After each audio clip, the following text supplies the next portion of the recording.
예, 안녕하십니까. 좋은 책 함께 읽기 운동본부 채널을 운영하고 있는 이선입니다. 이번 시간 2026년 6월 23일 화요일, 지금 시각은 오후 5시 9분입니다. 그리고 여기는 대한민국 경상북도 경주시입니다. 예, 저는 이제 내일 함안, 경남 함안 가는 물건을 포항에 가서 실어 왔고요. 싣고 왔고, 좀 집에서 좀 맹하니 예, 맹하니 있었습니다.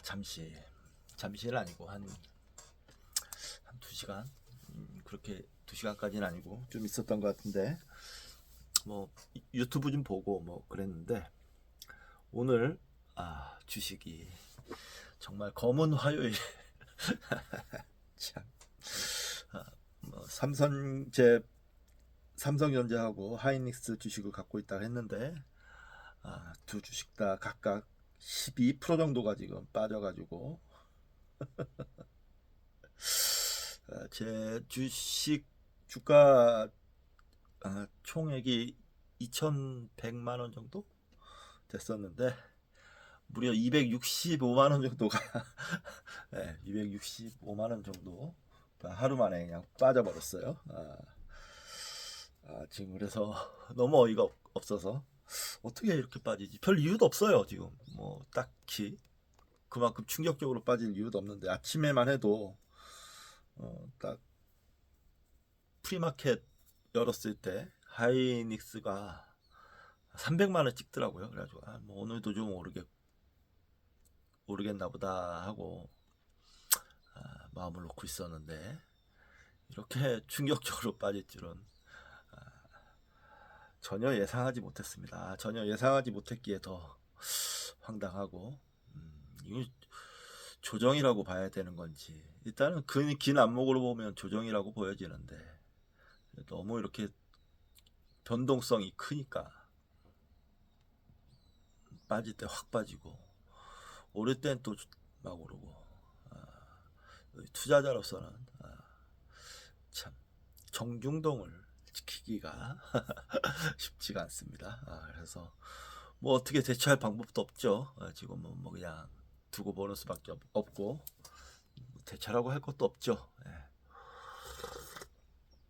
다만 이제 좀 앞으로 언제 이 주식 투자를 좀 완전히 안 한다기보다는 좀 비중을 좀 낮추느냐, 현금 확보를 해야 하느냐 하는 고민은 조금 해야 될 것 같다라는 생각을 합니다. 자, 주식 얘기는 그 정도로 하고요.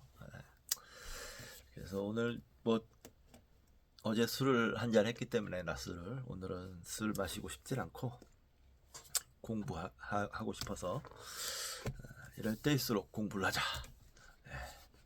공부만이 남는 것이다. 100% 남는 건 공부밖에 없다.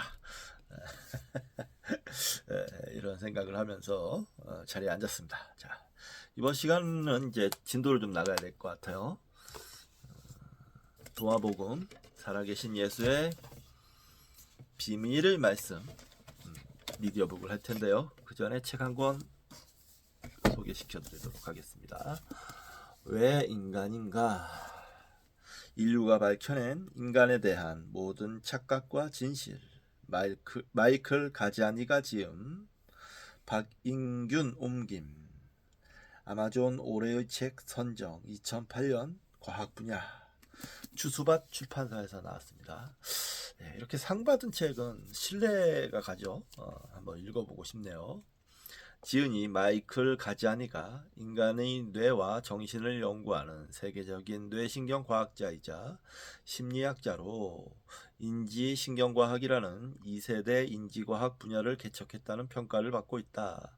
특히 분리뇌 연구로 좌우뇌가 어떻게 소통하는지를 밝히는 데 관심이 많으며, 최근에는 뇌의 사회적, 법적, 철학적 함의를 연구하는 신경윤리학으로 활동의 폭을 넓히고 있다. 2008년에는 우리나라에서 열린 월드 사이언스 포럼에 초청되어 뇌과학과 사회의 관계에 대해 강연하기도 했다. 1961년 다트머스 대학을 졸업하고 1964년 캘리포니아 공과대학에서 심리학 박사 학위를 취득했으며 세계적인 생물학자이자 심리학자인 로저 스페리에게 수학했다. 다트머스 대학 심리학과 교수와 인지신경과학센터 소장, 미국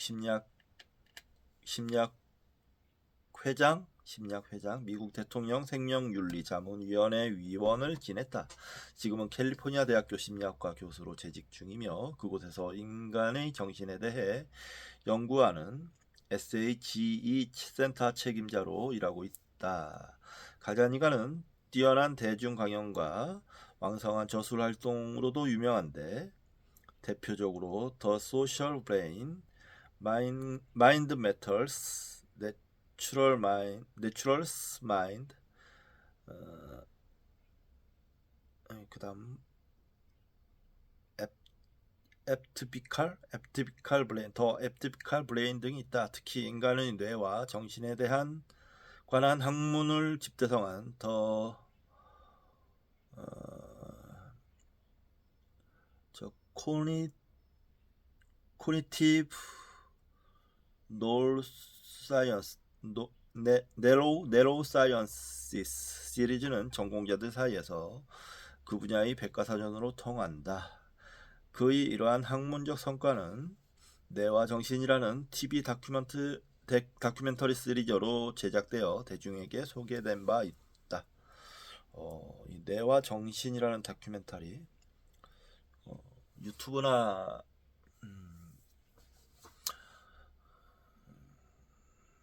그런 데서 한번 찾아봐야 될 것 같아요. 넷플릭스나 유튜브에서 한번 찾아보고 있으면 한번 보고 싶네요.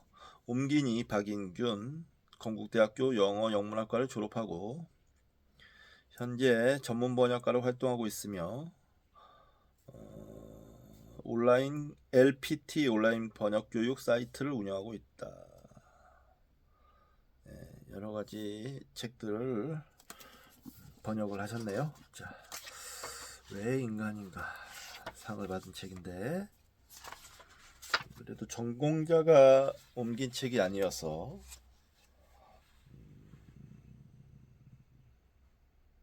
좀 약간 걱정은 됩니다. 이런 책들은 좀 전공자들이 번역을 하면 좋은데 또 이게 2008년 그러면 책이 나온 지는 한 2006년 정도 되지 않을까요? 우리나라엔 아무튼 그런 것 같은데 그래도 이런 책들은 지금은 이제 더 뇌과학이나 이런 게 발전이 돼서 사실 이런 책들은 좀 지금 읽으면 맞지 않는 것이거나 아니면 좀 약간 오래된 이론들이 꽤 있을 거예요. 그래도 이런 책들은 읽을만 합니다. 이런 책들로 기본을 다지고 나가는 게 더 좋다고 생각해요. 잘 만들어진 책들은 그러니까 그게 고전이 되는 거죠. 차곡차곡 쌓여서 발전을 이루는 거니까. 차례 감수의 말, 감사의 말, 프롤로그, 일부 인간 그 최소한의 조건 1장 인간의 뇌는 다른가? 뇌가 크면 생각도 크다? 뇌의 구조 결론 2장 침팬지를 넘어 인간으로 침팬지와의 데이트 침팬지는 인간의 사촌인가? 신체적 차이, 정신적 차이, 언어 능력의 차이, 의사소통과 언어의 기원, 무의식적 감정과 뇌, 사례 본능과 공격성, 결론 2부 인간 더불어 살기의 조건 3장 큰 뇌와 사회적 관계의 확대 진화 자연선택 그리고 사회적 행동으로의 확대 사회집단의 기원 사회집단의 크기가 제한적인 이후 인간 사회집단의 크기 사회적 털고르기 잡담의 역할 전술상 속임수 뛰는 놈 위에 나는 놈 언어의 진화와 수컷의 짝짓기 전략 사회적 놀이와 뇌의 크기 4장 인간의 내안의 윤리적 잣대. 윤리는 날 때부터 프로그래밍 되어 있는가? 그는 더 이상 게이지가 아니다. 감정이 의사결정에 미치는 영향, 도덕적 판단의 신경생물학, 할 것인가 말 것인가, 윤리 모듈, 그 의미와 기원, 이성적 사고는 언제 작용하는가, 도덕적 행위의 조건, 도의를 모르는 인간, 사이코패스, 종교와 도덕적 행위, 동물에게도 도덕심이 있을까? 결론. 5장 관계의 시작, 모방과 감정이입, 생후 1시간 된 아기의 모방행동, 무의식적 신체 모방, 흉내, 감정 흉내내기, 감정 전이, 생리적 모방, 뇌가 손상되면 불쾌감을 못 느낀다? 동물도 행동과 감정을 모방할까? 관찰과 모방의 연결고리, 거울 뉴런, 무의식 그 이상, 나는 생각한다, 고로 나는 재평가한다, 억제, 상상, 자의식, 동물도 다른 관점을 수용할 수 있는가? 결론. 3부 인간 그 영광의 조건. 6장 예술, 생존과 미의 역할. 도대체 예술이란 무엇인가? 아름다움과 예술, 최초의 예술, 아름다움의 생물학적 조건, 음악과 생존력. 결론. 7장 우리는 모두 이원론자, 직관적 생물학, 직관적 물리학, 직관적 심리학, 직관적 심리학 그 이상, 위대한 분할, 경험의 이중성, 인간만이 이원론자인가, 숙고를 통한 믿음. 결론. 8장 의식으로 가는 길, 풀리지 않는 미스터리, 의식적 경험의 실질적 기초, 의식으로 가는 길을 지키는 문지기, 주의, 의식의 선별적 분열, 뇌분리, 좌뇌 해석자와 의식적 경험, 난 나야, 자기인식, 동물의 의식세계. 결론. 4부 인간 그 한계를 넘어. 9장 파이보그를 넘어 사이보그로. 달팽이관 이식이야기, 인간의 몸에 전기가 흐른다? 리모컨으로 성난 황소를 잠재우다. 기초신경과학의 대폭발, 인간을 닮아가는 로봇, 인공지능, 의식 있는 기계가 가능한가? 인간 같은 로봇을 만들 수 없는 이유, 유전자 바꾸기. 결론. 에필로그 옴기니의 말, 참고 문헌 찾아보기. 예, 상당히 잘된 책인 것 같아요. 예. 차례를 읽어보면 알 수 있죠. 굉장히 넓은 사유와 전문적 지식을 보여주는 것 같습니다. 책이. 궁금해지네요. 네. 정인 아빠하고 책 읽자. 아이고, 이거나.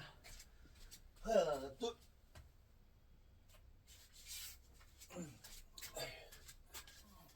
정견이가 혼자 떨어져서 누워서 그냥 맹한이 있는 것 같아서 데리고 왔습니다.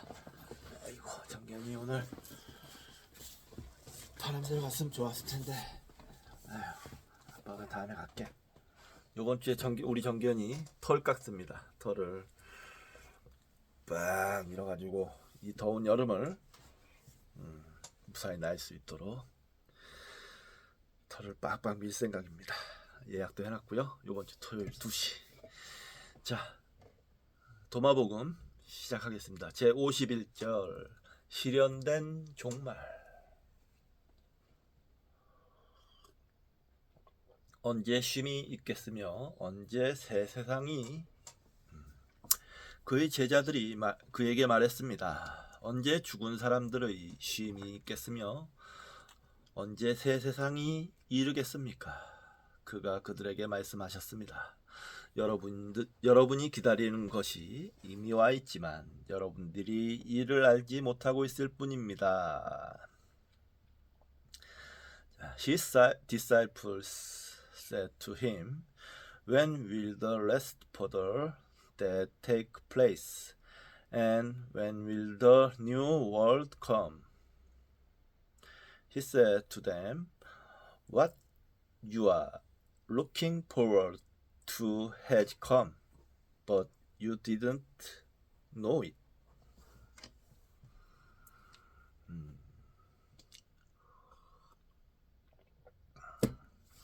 이 얘기에서는 이 제자들은 아직까지 예수의 제자로 있으면서도 아직까지 구약의 세계관에서 벗어나지 못하고 있는 겁니다. 그러니까. 근데 거기에 비해 진리를 깨달은 예수는 그들의 무지가 안타까울 뿐이겠죠.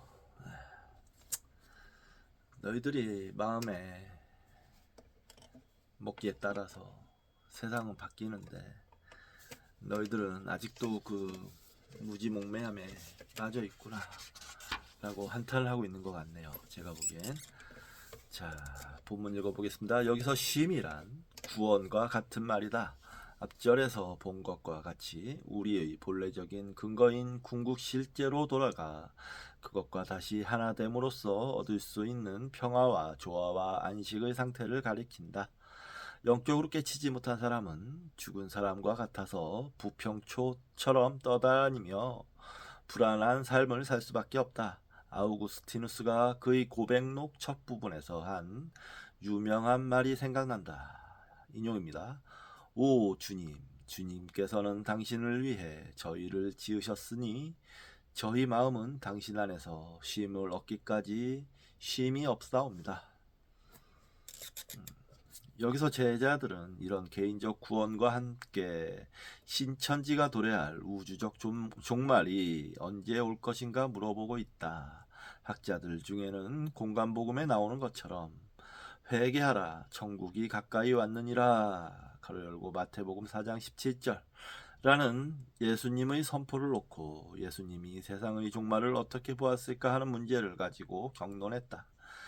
크게 두 가지 대조적인 입장으로 나뉜다. 알베르트 슈바이처 박사는 예수님이 자기 당내에 종말이 있을 것이라 믿었다고 주장한 반면 C.H. 도드 1884년에서 1973년 도드 교수는 예수님이 미래에 올 종말을 기다리지 않고 종말이 이미 실현된 것으로 알고 있었다고 보았다.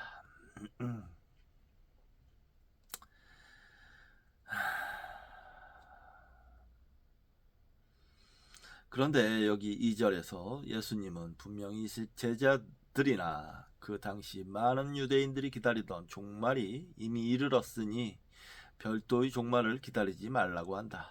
종말이 이미 이르렀지만 그들이 알지 못하고 있을 뿐이라는 것이다.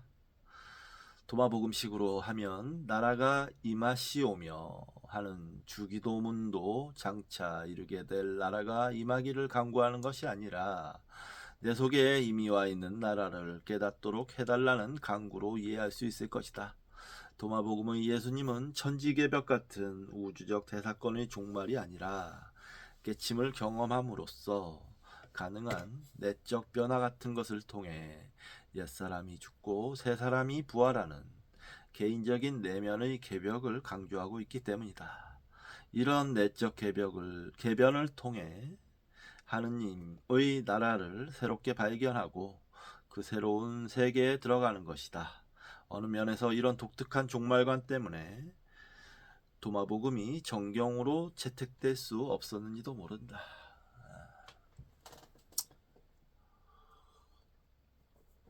이 부분은 좀 불만이네요. 저는 이 오강남 선생님의 지금 이 해석은 좀 부족하다고 생각하고 또 끝에 독특한 종말관 도마복음이 갖고 있는 독특한 종말관이라고 되어 있는데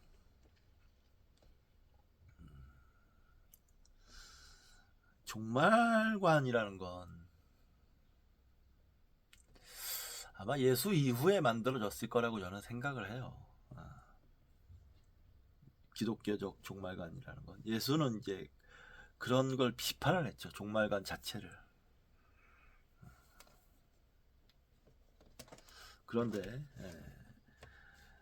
독특한 종말관을 가지고 있다라고 하면 오해하기가 쉽지 않겠습니까? 종말이 어디 있겠습니까? 종말이 있으면 벌써 종말했어야죠. 그때 이미 2000년이 지났는데 2000년도 훨씬 더 지났는데 지금 종말이 있나요? 뭐 언젠간 종말하겠죠. 인류도 우리 문명도. 그런데 이런 식의 유대교적인 종말은 아닐 거예요. 그걸 우기고 있는 건 유대교만의 입장이고, 그래서 많은 갈등도 생기고 부작용도 많고, 또 요한계시록이라는 이상한 저서를 정경에 채택함으로써 인간 사회를 피폐하게 만드는 죄를 범하기도 하고, 그렇죠. 실질적으로 기독교 역사를 보면 종말과 재림 사상을 퍼뜨린 건 바울입니다. 바울. 그 전까지는 주가 아니었다고 저는 알고 있어요. 종말과 재림 사상이 초기 기독교 사회에서 주요 사상이 아닌 걸로 알고 있는데, 거기에서 이제 번나가기 시작하는 거죠. 예수님의 진정한 가르침에서 벗어나기 시작하는 거죠. 완전히 방향을 잃어버리는 사태가 벌어지는 거죠. 일단 저는 그렇게 보고 있습니다. 자, 52절 영원한 현재 예언자들이 말했는데, 제자들이 예수에게 말했습니다. 이스라엘에서 24명의 예언자들이 말했는데 그들이 모두 선생님에 대해 말했습니다. 그가 그들에게 말씀하셨습니다. 여러분은 여러분과 함께하고 있는 산 사람은 무시하고 죽은 사람들에 대해 이야기합니다. 예, 도마복음이 이런 책입니다. 이런 이야기예요. 저는 이거 들으면서 확신을 갖게 되고 좀 전율 같은 게 오는데요. 예수님은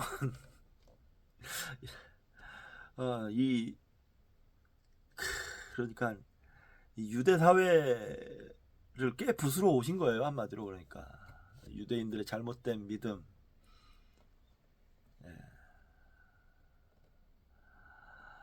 정말 신선한 옳은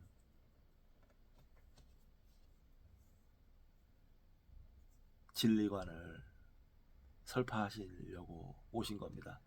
이게 뭐 진리가 한 가지만의 모습이냐 라고 얘기하실 분도 있겠지만 분명히 방향성이 있습니다.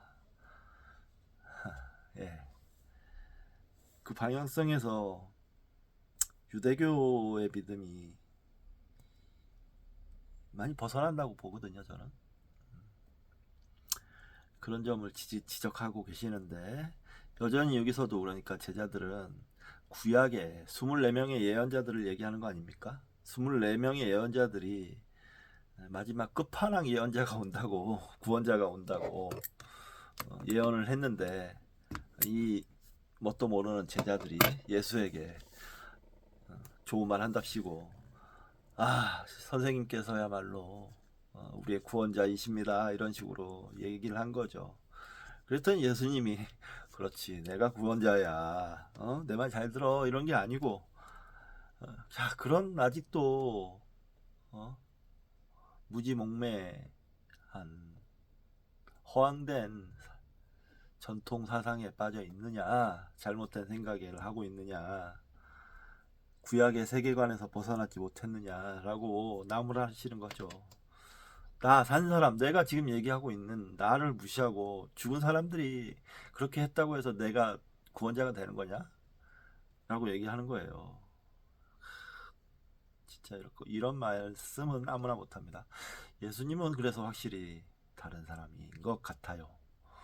이 도마복음도 제가 초기 기독교의 가장 초기의 문헌일 거다, 예수님의 원음에 가장 가까울 거다라고 여러 번 말씀을 드렸는데 그런 점에서 본다면 그런 맥락을 읽을 수가 있죠. 자, his disciples said to him, 24 prophet, prophet 맞나요? Prophets had spoken in Israel, and they all spoke of you. He said to them, you have disregarded the living one who is in your presence and have spoken of the dead. 앞절의 연장선에서 이해할 수 있다. 네, 그렇죠. 제 51절은 미래에 대한 생각에 정신을 팔지 말고 그 미래라는 것이 지금 여기에 와 있으니 현재에 초점을 맞추라는 것이고, 아니죠. 이런 설명은 좀 틀린 것 같아요. 이 사람들이, 제자들이 미래에 집착하고 있는 게 아니고 과거의 말씀에 집착해서, 과거의 그 유대교의 가르침에 집착해서 잘못된 종말 사상이나 믿고 있으니까 하는 얘기잖아요. 그걸 미래에 대한 생각에 정신을 팔았다고 얘기하기는 건 좀 맞지 않죠. 제 52절은 과거에 매이지 말고 지금 현재를 중시하라는 말이라 볼 수 있다. 둘 다 지금 여기를 강조하는 셈이다. 24명의 예언자들을 내서 24은 유대교에서 전통적으로 받아들이던 히브리어 성경 중, 그러니까 구약이에요. 예언서의 수와 동일한 숫자다. 공관복음은 예수님을 메시아로 부각하기 위해 그가 바로 예언서에서 예언한 분, 예언서에서 예언한 대로 행하는 분임을 입증하려 했다. 그렇죠.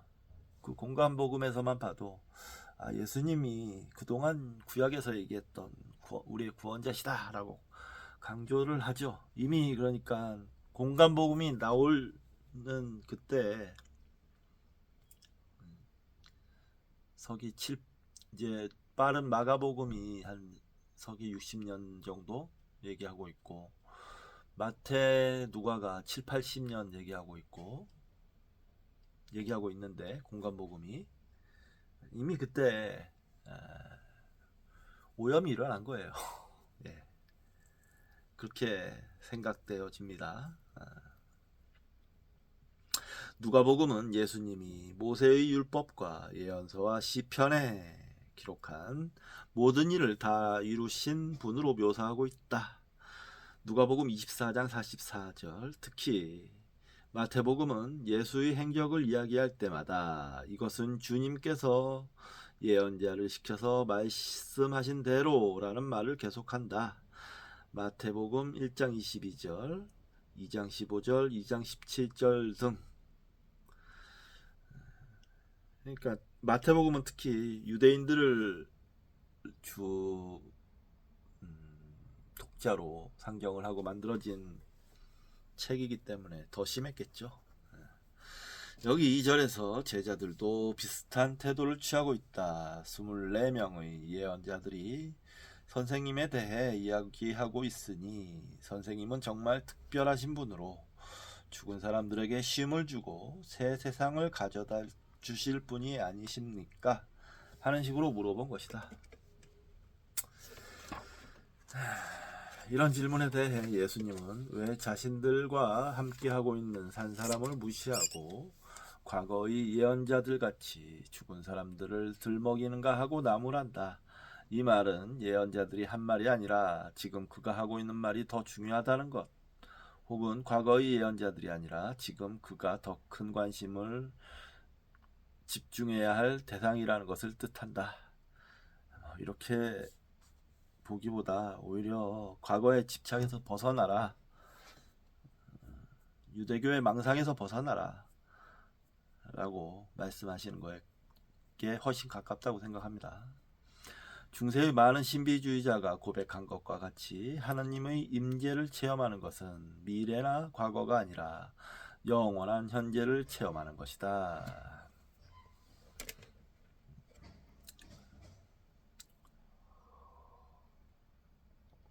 영원한 현재에서 근데 신이 끼어들 자리가 있을까 저는 생각합니다. 그건 어쩔 수 없이 설명을 하자니 신이라는 절대 개념을 가지고 와서 설명을 한 것일 뿐이겠죠. 신비주의자들이 체득한 영원한 현재 같은 거는 사실 말로 표현할 수 없어요. 그걸 억지로 표현하려고 하다 보니, 문장으로 남기려다 보니 이런 신이라는 개념을 갖고 오는 것이고, 또 거기서 오해를 낳고, 오해가 또 이제 잘못된 길로 인도를 하고 그렇게 되는 것이죠. 선에서 불린 문자를 강조한 이유가 있어요. 그렇게 보면, 그런 식으로 보면, 네. 불린 문자를 세우지 말라. 자, 제53절 형식주의 타파. 할례가 쓸데 있습니까? 그의 제자들이 그에게 말했습니다. 할례가 쓸데 있습니까? 없습니까? 예수께서 그들에게 말씀하셨습니다. 할례가 유익했다면 아이들이 어머니 배에서 이미 할례를 받고 태어나게 하였을 것입니다. 오히려 영적으로 받는 참된 할례가 모든 면에서 유익합니다. 명언입니다, 진짜. 이런 분이서요. 원래 도마복음, 원래의 예수님은 지금 기독교가 오해하고 있는 겁니다. 예수님의 본 모습을 성경으로 오해하고 있는 거예요. His disciples said to him, "Is circumcision 맞나요? Is circumcision useful or not?" He said to them, "If it were useful, their father would produce children already circumcised from their mother. Rather, the true circumcision in spirit has become profitable in every respect."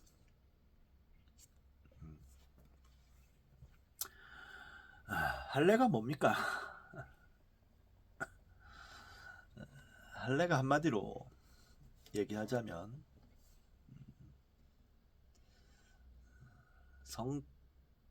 성감대를 제거하는 것이죠. 성감을 훨씬 덜 느끼도록. 유대교에서 그래도 여성 할례를 하나 안 하죠. 아무튼 여성 할례를 하지 않는 건 참 다행인 겁니다. 이게 심해지면 그러니까 여성 할례, 이슬람교 근본주의자들처럼 그런 것까지 가고 성적인 그런 시열이라 그런 걸 죄악시해서 뭐 우리 어렸을 때는 무조건 해야 됐어요.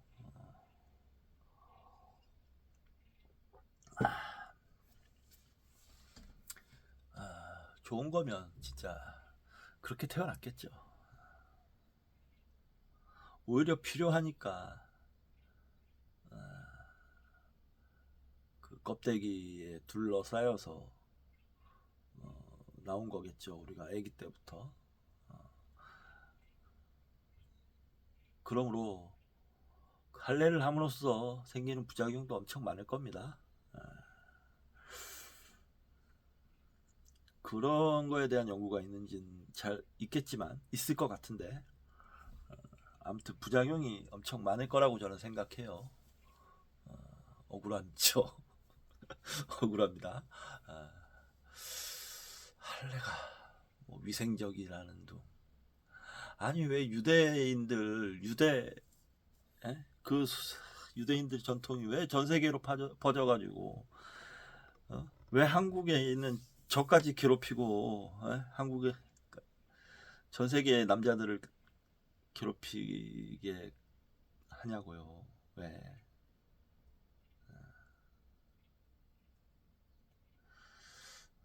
뭔가 억울합니다.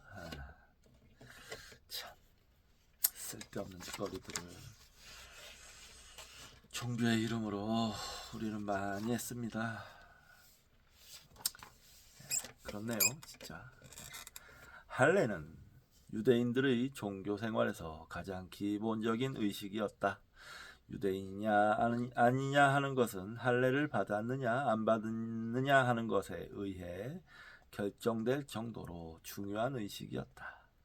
근데 그만큼 이 유대 사회에서는 고대 유대 사회에서는 이 성욕에 의한 문제가 컸다는 거예요. 구약에 나와 있습니다. 할아버지가 손녀를 범하지 말고 작은 아버지가 조카를 범하지 말고 오빠가 누이를 범하지 말고 뭐 이따위 식의 여러 가지 나열이 쭉 돼 있는데, 왜냐면은 그 유대인들이 노예였지 않습니까? 그들이 탈출하면서 긴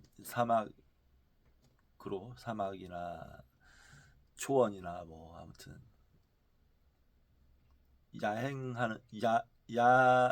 야영하는 시간이 길었어요. 그래서 자연스럽게 천막 생활을 오래도록 한 거죠. 거기에서 이제 온갖 잡다한 성문란 현상이 벌어졌겠죠. 그렇게 근친상간 성문란이 벌어지면 그 집단에 위기가 찾아왔겠죠. 아무래도 근친상간은 유전적으로 불리하니까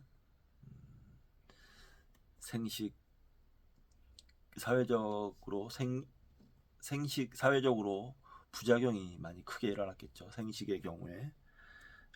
그래서 금하게 됐을 터인데, 거기에 이제 고육주책으로 생겨난 게 아마 할례일 겁니다. 야, 이놈의 성욕을 어떻게 조금이라도 줄여놔야지 된다 해서 생겨났을 거예요. 그런 건데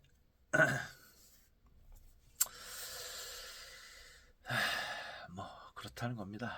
그러니까 할례라는 게 대단한 뭐 것도 아니고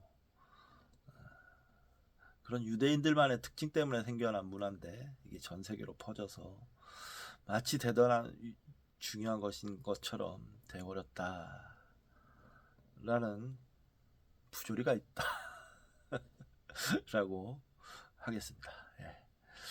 그리스도인이라면 모두 침례나 세례를 받는 것과 마찬가지로 유대인 남자라면 모두 할례를 받았다. 초대교회에서 비유대 이방인들 중에 그리스도교로 개종하는 사람들이 늘어나면서 그들도 그리스도인이 되기 위해 먼저 할례를 받아야 하는가 혹은 받지 않아도 되는가 하는 것이 중요한 문제였다. 이것 때문에 그리스도교에 호의를 가지고 배우려고 들어와도 그리스도인이 되려면 할례를 해야 돼 해가지고 억지로 항례를 강요하는 바람에 포기하는 사람도 있고 막 그랬다고 합니다. 그리스도인이 되는 것을 포기하는 사람도 있고 그랬다고 합니다. 또는 이제 그때 당시에 위생도 안 좋은데 억지로 할례를 하다가 간염이 돼가지고 죽는 사람도 있고 뭐 막 그랬다고 해요. 무지하게 아픕니다, 할례를 하면. 네. 장난 아니에요. 네. 이때 당시는 이제 거의 목숨을 거는 행위였나 다름없었을 거라고도 보여집니다. 얼마나 무서웠겠어요. 네. 2절은 이런 역사적 배경을 반영하고 있다. 여기 도마복음에 나타난 예수님은 14절에서 형식적인 금식 기도 구제를 배격했는데 여기서는 특히 그런 형식적 의례로서의 육체적 할례가 무의미하다는 것을 위트 있는 말로 분명히 하고 있다. 육신으로 받는 할례가 그렇게 중요하다면 아이들이 아주 뱃속에서부터 할례를 받고 나오게 했어야 하지 않겠느냐는 식이다. 그러면서 참된 할례는 영적 할례임을 강조했다. 영적 할례라. 영적 할례라는 것도 저는 좀 그렇습니다. 뭐 물론 할례 좋은 의미, 성욕을 제어하겠다라는 좋은 의미를 가져다가 이렇게 표현할 수도 있죠. 그런 면에서는 좋은 표현인데 그래도 할례라는 말 자체가 갖는 어떤 무시무시함 때문에 좀 거부감이 느껴지네요. 육신으로 받는 할례가 그렇게 중요하다고 하면 아이들이 아주 뱃속에서부터 할례를 받고 나오겠어야 하지 않겠느냐는 식이다. 그러면서 참된 할례는 영적 할례임을 강조했다. 아무것도 모르는 아기에게서 신체의 일부분을 도려내는 육체적인 할례가 아니라 자신의 의식적 결단에 의해 마음속에 있는 한 부분을 과감히 잘라내는 그런 할례를 말하는 셈이다. 그러니까요. 그런데 마음속에서 도려내야 하는 것이 무엇일까? 아직 죽지도 않고 성성하게 살아있는 자신의 이기적인 마음, 옛사람의 찌꺼기가 아닐까? 글쎄요. 이기적인 마음 없이 사는 사람이 있나요? 이 설명도 좀 성깁니다. 성겨요. 어설프다고 해야 될 것 같습니다. 설명도 도려내는 게 아니고 절제할 수 있는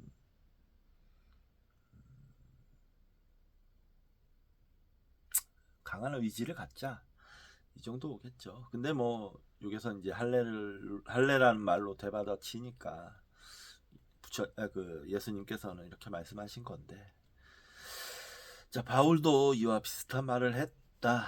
로마인들에게 보낸 편지에서 율법의 조문을 따라서 받는 할례가 아니라 성령으로 마음에 받는 할례가 참 할례입니다.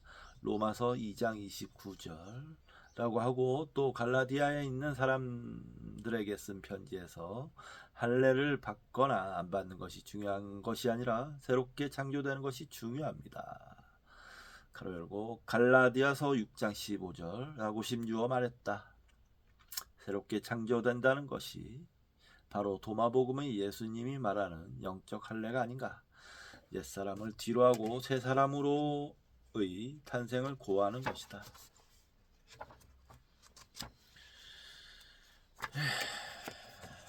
넘어가고요.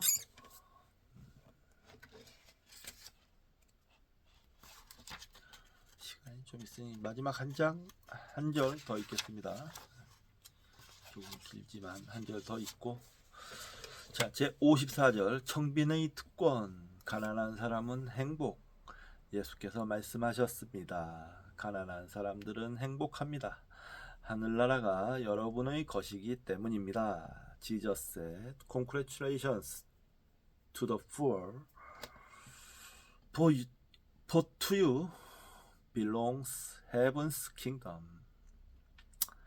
이 말은 무소유를 생각나게 합니다. 우리 스님들, 부처님 초기부터, 부처님 시대부터 형성되었던 승가, 스님들의 원칙, 무소유, 그걸 생각나게끔 합니다. 왜냐하면 소유하는 것이 많을수록 거기에 욕망이 생기고, 욕망이 생기면 깨달음과는 멀어지기 때문이죠. 여기서 가난한 사람들은 행복합니다. 하늘나라가 여러분의 것이기 때문입니다. 라는 것은 그런 물질적인 욕구 때문에 깨달음으로 인도되는 방해 요소가 없어지기 때문에 이런 말씀을 하셨다고 봅니다. 이른바 팔복 중 처음 나오는 복이다. 누가복음의 평지설교에서는 너희 가난한 사람들은 복이 있다. 하나님의 나라가 너희 것이다. 6장 20절라고 되어 있고, 마태복음의 산상설교에서는 여기에다 마음이라는 말을 덧붙여 마음이 가난한 사람은 복이 있다. 하늘나라가 그들의 것이다. 5장 3절이라고 하였다. 뭐 마음이라는 말을 갖다 붙인 게 뭔가 저는 좀 의심스러워요. 이 현 세태와 타협이 아닐까 일종의 그런 생각이 또 듭니다. 원래 얘기는 그냥 가난한 사람이었을 겁니다. 그걸 거기에 굳이 마음이라고 붙인 거는 세속의 세계관과 이 타협이 아닐까. 누가복음은 경제적으로 가난한 사람이 복이 있다고 한데 반해 마태복음은 가난을 영적인 것으로 추상화시키고 있는데, 본래 예수님은 경제적 가난을 염두에 두고 말씀하셨으리라 추정하는 것이 보통이다. 주목할 것은 여기 도마복음에도 마음이라는 말은 없다는 사실이다. 제가 보는 것과 비슷하게 다들 보고 있는 모양입니다. 다른 학자분들도. 자, 마음이라는 말이 있든 없든 가난 자체가 복이 되느냐 아니냐 하는 것보다는 부에 무조건 집착하느냐 하지 않느냐, 지나칠 정도로 돈에 욕심이 있느냐 없느냐가 행복의 조건으로 더 중요하다는 이야기를 하고 있는지 모른다. 이런 집착과 욕심을 도려내는 것이 앞에서 말한 마음의 할례를 뜻할 수 있다. 이렇게 자기중심주의의 찌꺼기가 말끔히 치워져 없어진 곳에 하늘나라가 들어올 자리가 마련된 셈이고, 이로 인해 새로운 삶을 사는 행복을 누릴 수 있다. 유교에서도 소인배가 탐하는 이가 아니라 군자가 추구하는 의를, 대의를 이상으로 삼기 때문에 외적 빈부에 상관하지 않고, 또 어쩔 수 없이 가난해진다고 해도 이런 청빈이야말로 참된 청복의 근원이라 여기면서 살 수 있다.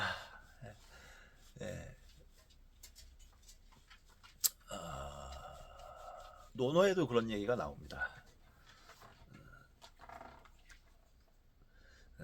공자님이 자공에게 너는 이런 식입니다. 그러니까 너는 할 수 없지만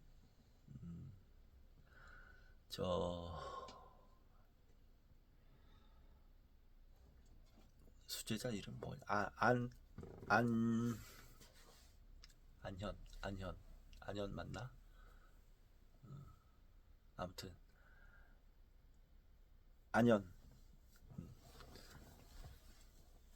할 수 있는 것이 있다 하면서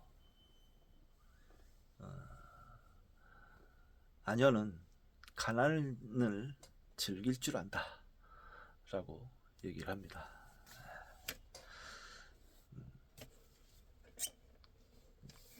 그 안현을 공자님은 자신보다도 높게 평가했어요. 자, 특히 도마복음의 경우 홀로 수행함을 행복한 삶으로 여기고 있으므로 여기서 말하는 가난은 자발적 가난, 곧 재산을 버리고 속세를 떠나 무소유의 삶을 사는 사람이 스스로 선택한 가난일 가능성이 높다. 네, 이건 잘 봤습니다. 이런 거는 이제 이분도 비교 종교를 했기 때문에 이렇게 읽어낼 수 있는 거죠. 잘 봤습니다. 자발적 가난이죠. 무소유에 사는 사람이.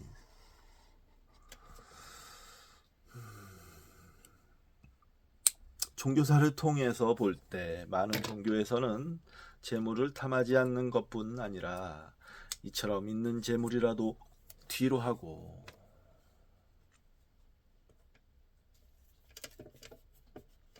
걸식하거나 탁발성으로 천하를 주유하며 살아가는 것을 종교적 삶의 이상으로 삼는 경우가 많다.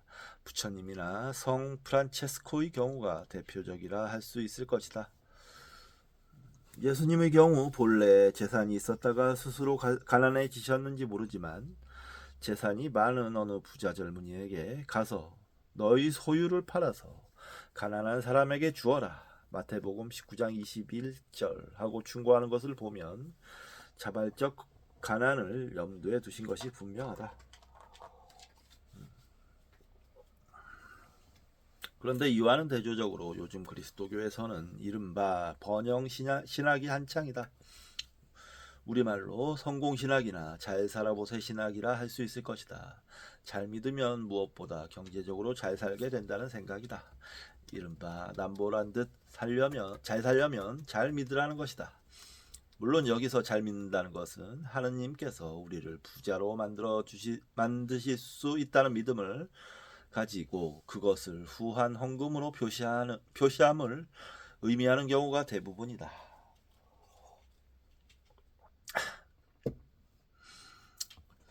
우리나라 기독교인들이 이 도마복음을 그렇게도 싫어하는 이유가 있죠. 네. 이제 예수 믿고 복 받으세요 하는 말이나 더욱 노골적으로 예수 믿고 부자 되세요 라는 말을 당연한 것으로 여긴다. 좋은 차를 원할 때 그대로 믿고 바라면 하느님이 그 소원을 들어주신다고 하기도 한다. 어쩌면 이러한 신학을 받아들인 사람들의 경우 가난한 자는 복이 있나니 라고 한 예수님의 말씀은 대실수일 뿐 지금은 부자는 복이 있나니가 훨씬 더 실감이 나고 현실성 있는 말이라 주장할지도 모른다. 그러나 이런 번역 신학에 기초한 신앙을 가질 때 우리도 모르게 빠져들 수 있는 몇 가지 위험이 도사리고 있다. 첫째, 우리가 가진 신앙은 나의 경제적 부를 축적하기 위한 한가 수단으로 전락하고 만다. 하느님도 결국은 우리가 두들기기만 하면 무엇이나 내놓는 복덕방망이나 카드만 넣고 단추 몇 개만 누르면 곧바로 현금을 내어주는 현금 인출기로 둔갑하게 된다. 둘째, 가난은 잘 믿지 못한 결과라는 생각을 가질 수 있다. 정의롭고 의미있게 사느라 고난받는 것은 있을 수 없는 일이다. 어떻게 살든 결과적으로 가난하면 불편함뿐만 아니라 이제 죄책감까지 함께 감내해야만 한다. 이 성공신학에서 이렇다는 거죠. 셋째, 더욱 문제가 되는 것인데 부한 것을 잘 믿은 덕이라 생각하므로 일단 부하게 되면 부를 모으면서 있을 수 있었던 여러 가지 부정한 수단까지 다 정당화된 것으로 착각할 수 있다는 것이다.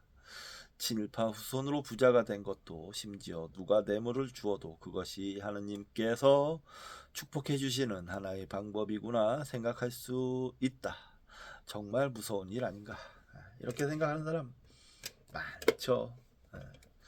합리화시키기에 딱 좋지 않습니까? 거기에 교회 기부라도 좀 하면 금상첨화죠. 난 이렇게 교회 하나님께 기부를 했기 때문에 내가 돈을 어떤 식으로든 많이 갖고 있는 건 좋은 일이야 라는 식의 생각들을 하는 거죠. 투캅스 영화가 생각나네요. 안성기가 이제 비리경찰이어서 재물을 이제 그 지하실에다가 모아놓고 사는 나쁜 놈인데 교회에 가서는 그렇게 울고불고 회개를 하고 그러고 또 나와서는 못된 짓을 저지르고 정말 깔끔한 마음으로 그런 거죠. 자, 심지어 최근에는 경제 제일주의를 주장하는 그리스도인 지도자도 있다. 이명박이죠. 경제가 인생사의 모든 것에 우선한다는 것을 공식적으로 표방하는 사람이라면 그리스도인임을 포기해야 할 것이다. 물론 배고픈 사람들에게 당장 먹을 것을 구해주는 것과 같은 경제활동이라면 그것이 최우선의 과제일 수도 있을 것이다. 그러나 빈 부익부 철저히 천박한 자본주의적 재테크에 따라 땅 투기나 기타 모든 수단을 동원해서 오로지 돈을 모으겠다는 일념으로 살고 다른 사람들도 그렇게 되도록 하는 것을 최고의 가치로 받들고 있는 사람이라면 스스로 예수님을 따르는 사람이라 주장할 수는 없는 노릇 아닌가.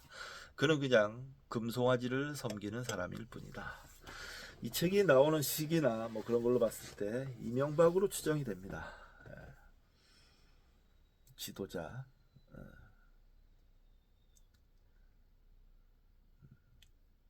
경제 제일주의를 주장하는 그리스도인 지도자. 이명박은 어느 정도냐면 대통령이 돼서도 국가를 수익 모델 삼아서 무지하게 헤쳐먹지 않았습니까? 그 비리가. 그래서 징역을 22년이나 받았는데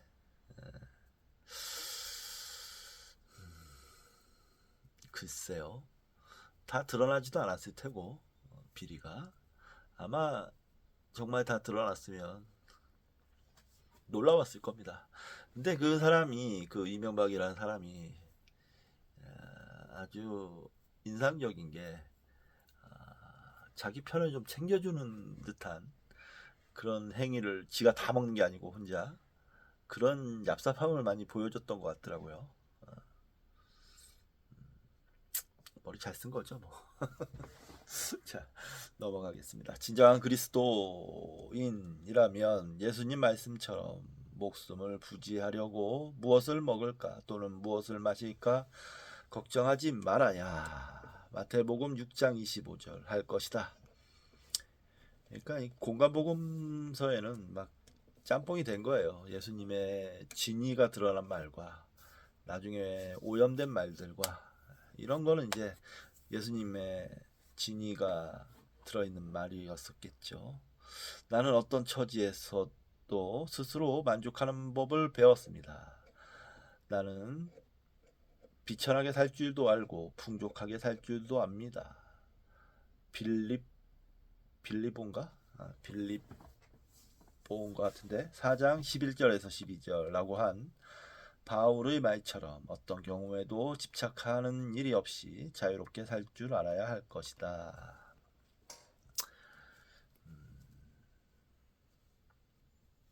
바울은 이런 얘기를 했다는 게